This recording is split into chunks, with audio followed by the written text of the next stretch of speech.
मैं सवर्ण होकर यूजीसी का पुरजोर समर्थन कर रहा हूँ। यूजीसी में और कठोर प्रावधान के साथ इसको तत्काल प्रभाव से लागू कर दिया जाए।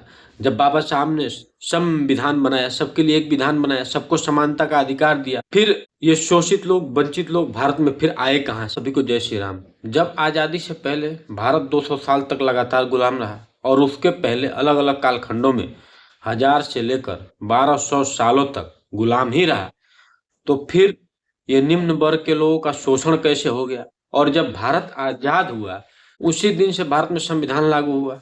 अब आप सोचिए कि अगर संविधान के लागू होते ही, जहां पर सबके लिए एक विधान, संविधान, और ये बोला जाता है कि बाबा साहब ने हमको बहुत सारा अधिकार दिया, हर जाति, हर वर्ग, हर धर्म के लोगों का ख्याल रखा, सबके लिए कानून बनाया, सबको समानता का अधिकार दिया, किसी के साथ भेदभाव, छुआछूत, ऊंच नीच न हो, तो फिर ये अगर शोषण उसके बाद हुआ तो फिर ये गलती संविधान की है।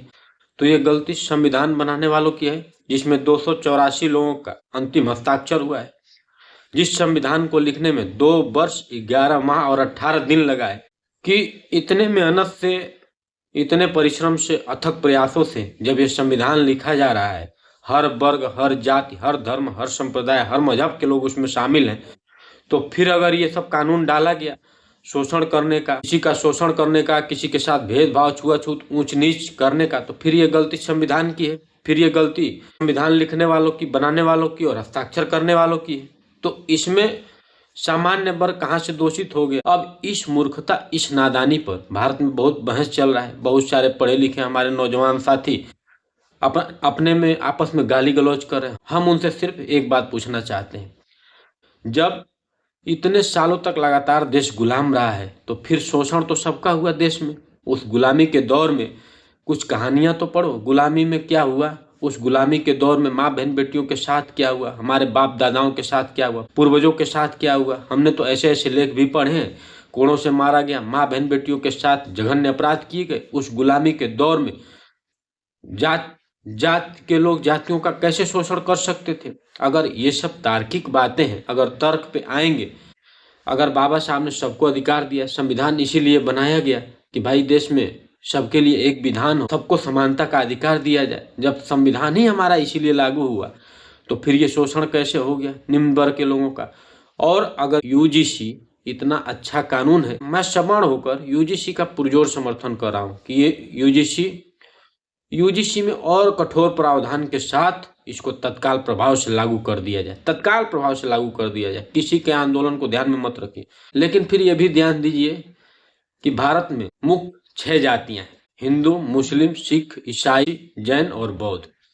उनमें भी अगड़े पिछड़े हैं, फिर उनके लिए भी अलग अलग कानून बनाइए।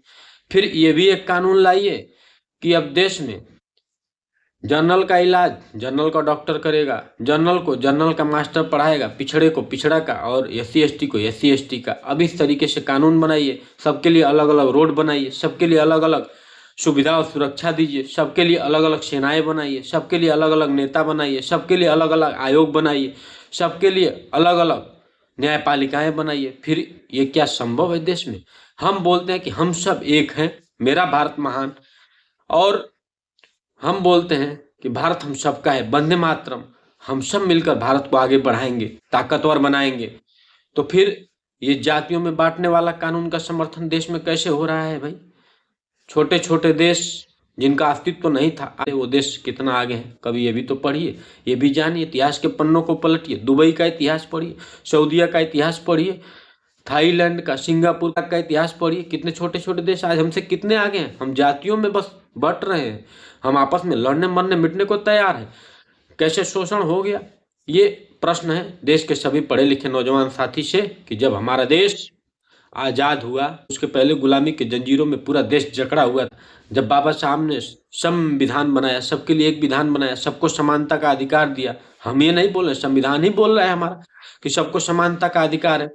फिर ये शोषण, ये शोषित लोग, वंचित लोग भारत में फिर आए कहाँ से, कैसे आ गए? फिर ये लोग अभी तक कैसे बने हुए हैं, शोषित और वंचित वर्ग के लोग?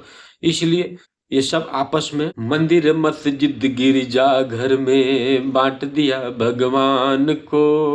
और धरती बांटी सागर बांटे, मत बांटो इंसान को, मत बांटो इंसान को। जाति पंथों के बंटवारे झूठ कहाए तेरे द्वारे, तेरे लिए सब एक समान, कोई ऊंच न कोई महान, सबको सन्मति दे भगवान, सबको सन्मति दे भगवान। इसलिए ये जो शोषित वंचित वर्ग के लोग हैं, जिनका शोषण हुआ है, अत्याचार हुआ है जिन पर, इसलिए मैं बोल रहा हूँ कि इससे देश का भला नहीं होने वाला। इस तरीके का कोई भी कानून देश में नहीं आना चाहिए। देश में सबके लिए एक विधान, एक संविधान, एक निशान होना चाहिए। मैं तो बोल रहा हूँ जो धर्म के झंडे हैं उसको भी हटा दिया जाए, जितने भी धार्मिक स्कूल चल रहे हैं उसको भी हटा दिया जाए, सबके लिए शिक्षा की व्यवस्था एक कर दी जाए। धार्मिक संस्थानों को भी हटा दीजिए, लोग अपने घरों में जिस धर्म को मानते हैं बना के पूजे, जो भी पूजना है, जो भी करना। मैं तो इतना बोलने को तैयार हूँ, इतना करने को तैयार हूँ, लेकिन सरकार करे। मैं ये मांग कर रहा हूँ कि देश को बांटिए मत, देश को तोड़िए मत, अखंड भारत के सपनों पर पानी फेरने का कार्य मत करिए, विकसित भारत के सपनों को धूमिल करने का कार्य मत करिए। देश की एकता, अखंडता, संप्रभुता अगर कायम रखनी है तो हम सब एक हैं, हम सब एक हैं।